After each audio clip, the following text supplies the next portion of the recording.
guys, welcome back ulit dito sa aming channel. Ngayon guys, magbibigay tayo ng pa-update sa nangyari sa episode ng Walang Hanggang Paalam. At kung bago po kayo sa channel na to, please huwag niyo pong kalimutan na mag-subscribe at click the bell para sa susunod nating pa-update. At ito na nga ang nangyari guys, na nakausap nga nito ni Mang Nick at ni Kalo, yung investigador na nag-imbestiga doon sa nangyari kay Bernie. At sinabi nga nito ni Mang Nick na tinatawagan daw nga nila buong araw itong si Bernie, ngunit hindi nga ito sumasagot. At ang sabi nga nito ni Mang Nick na ang may kagagawan daw nga doon sa pagkamatay nito ni Bernie ay ito daw nga si Anton. At dahil nakita nga nila ito sa CCTV na nakita itong si Bernie na pumunta doon sa village ni na Anton guys. At itong si Mang Nick ay sinabi niya nga doon sa nag-imbestiga na kung hindi daw nga nila kakasuhan etong si Anton ay siya na daw nga yung maniningil doon kay Anton nga guys, dahil labis nang nasaktan itong si Mang Nick sa nangyari doon sa kanyang anak na si Bernie. At ito din ang nangyari nga guys, na nagde-date na nga itong si Clarissa at itong si General Leo. At ito nga si Clarissa nga guys ay hindi nga siya nakapagpigil sa kanyang galit doon kay General Leo nga guys. At sinabi niya nga doon kay General Leo na kailan pa daw nga siya niloloko nito ni na General Leo, dahil sinundan daw nga niya ito guys. At nakita niya na pumunta itong si General Leo doon sa isang restaurant kasama itong si Amelia. At nung tinawagan niya nga itong si Amelia ay nagsinungaling daw nga ito at sinabi na andun pa daw nga ito sa hospital. At kaya nga daw nagsisinungaling itong si Amelia dahil ito daw nga si Amelia itong kalaguyo daw nga nito ni General Leo guys.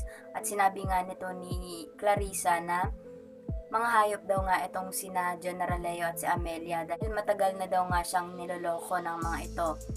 Harap-harapan daw nga siyang niloloko nito ng dalawa at napasigaw nga itong si Clarissa doon guys. At ito nga si Clarissa ay nung pag-uwi nga sa kanilang bahay nito ni General Leo ay binuhat na lang nga ito ni General Leo guys dahil sa sobrang kalasingan nito ni Clarissa guys.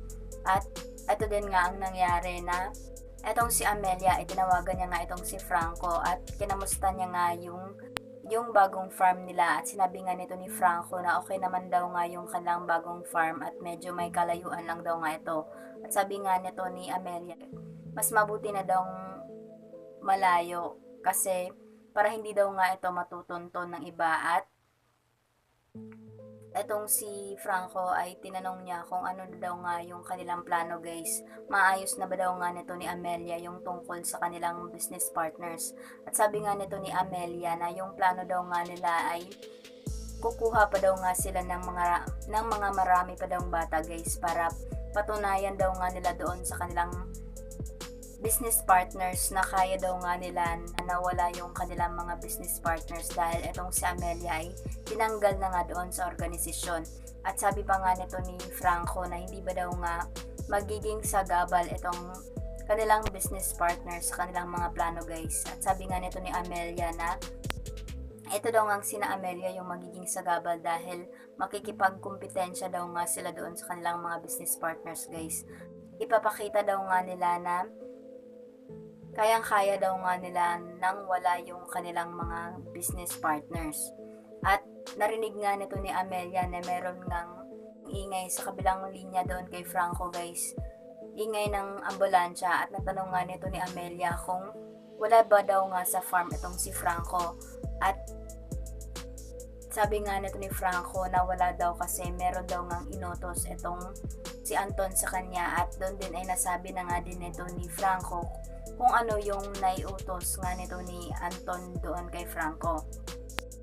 At eto nga si Amelia nga guys ay nakipagkita nga ito ni Anton at doon din ay pinagalitan nga nito ni Amelia itong si Anton dahil sa nagawa nito ni Anton doon sa kapatid nito ni Eman guys. Dahil alam mo na nga nito ni Amelia na pinatay nga nito ni Anton itong si Bernie.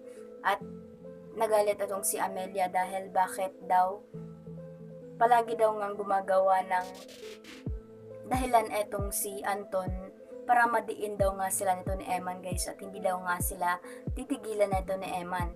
At eto naman nga si Anton ay sinabi niya na hingi daw nga sila ng tulong doon kay General Leo dahil madali lang daw ngang matatakpan daw nga nito ni General Leo ang lahat dahil pinalabas nga nito ni Anton na suicide yung nangyari doon kay Bernie. At eto nga, sinabi nga nito ni Amelia na mali pa rin daw nga yung ginawa nito ni Anton. Dapat hindi na daw nga pinatay nito ni Anton itong si Bernie. Ngunit sinabi nga nito ni Anton na mas lalo daw nga silang mababaon kapag hindi niya pinatay itong si Bernie dahil itong si Bernie narinig yung lahat ng kanilang pinag-uusapan guys. Tungkol doon kay Arnold at tungkol doon sa negosyo nga guys at kaya niya napatay itong si Bernie. Ngang si General Leo nga guys at si Amelia ay nagkausap nga ito sa cellphone guys at sinabi nga nito ni General Leo na nalaman na daw nga lahat nito ni Clarissa yung tungkol sa kanila at nasabi nga nito ni General Leo na nasundan nga daw siya nito ni Clarissa nung nagkasama daw nga sila nito ni Amelia doon sa isang restaurant at sabi pa nga nito ni General Leo na hindi daw nga siya tatagal sa ganong sitwasyon.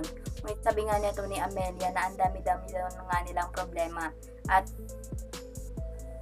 sinabi na din nga nito ni Amelia yung tungkol doon sa pagkapatay nito ni Anton doon sa kapatid nito ni Emma na si Bernie at humingi nga ng tulong itong si Amelia doon kay General Leo nga guys at dapat mag-promise daw nga itong si General Leo na dapat hindi daw nga may DDN etong si Anton doon sa kaso.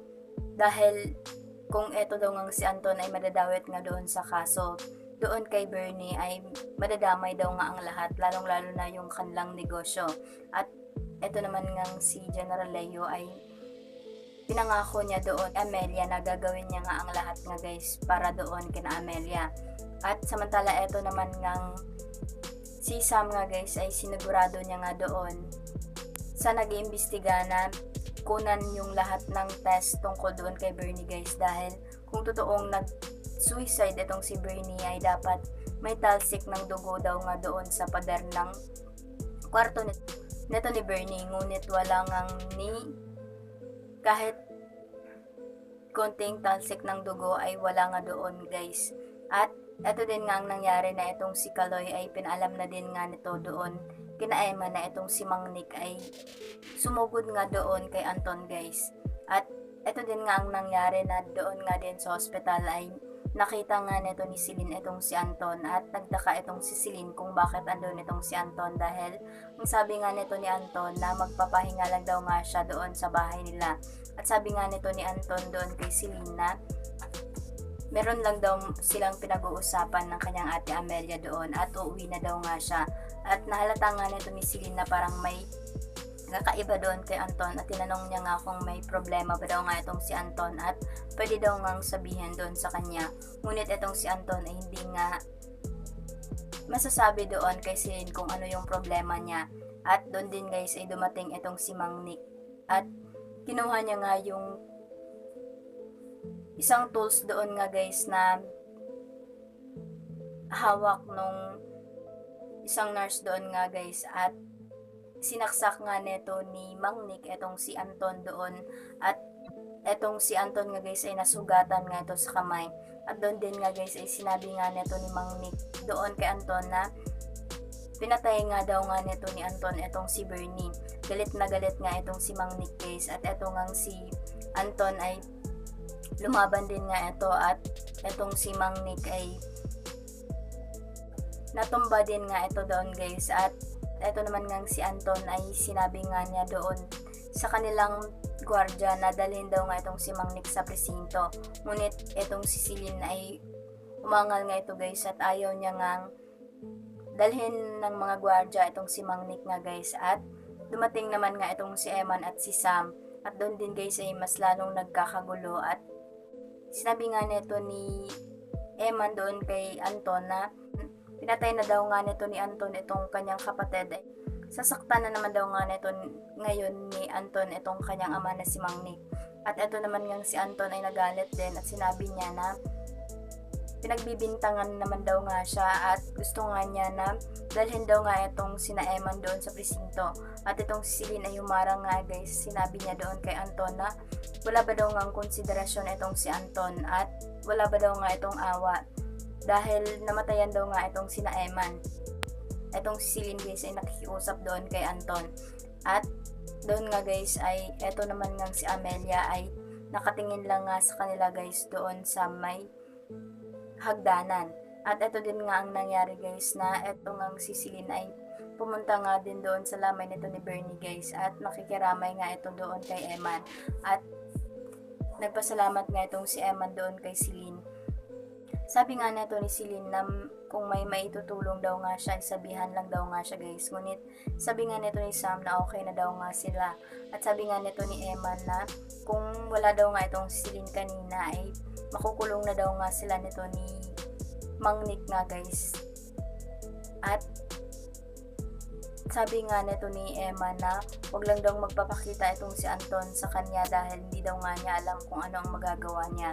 At sabi nga nito ni Celine na tama na daw nga itong si Eman. At itong si Eman ay nagalit doon kay Celine dahil protektahan pa rin ba daw nga nito ni Celine yung tao na sumira sa kanilang pamilya guys, at yung tao na may kagagawan na nawala yung kanilang anak na si Robbie. At protektahan pa ba daw nga talaga neto ni Celine yung demonyong papakasalan daw nga niya guys. At doon din nga ay etong si Anton ay dumating din nga doon nga guys at papalapit na din nga sa kanila. At yan ang ating pakaabangan nga guys sa susunod na mangyayari dahil nagawa pa talagang magpakita neto ni Anton doon sa kanilang guys at pumunta pa talaga doon sa lamay nito ni Bernie. Yun na nga po ang mga nangyari guys sa episode na ating napanood po sa Walang Hanggang Paalam. At maraming salamat po sa inyong panonood at hindi pa po nakasubscribe please.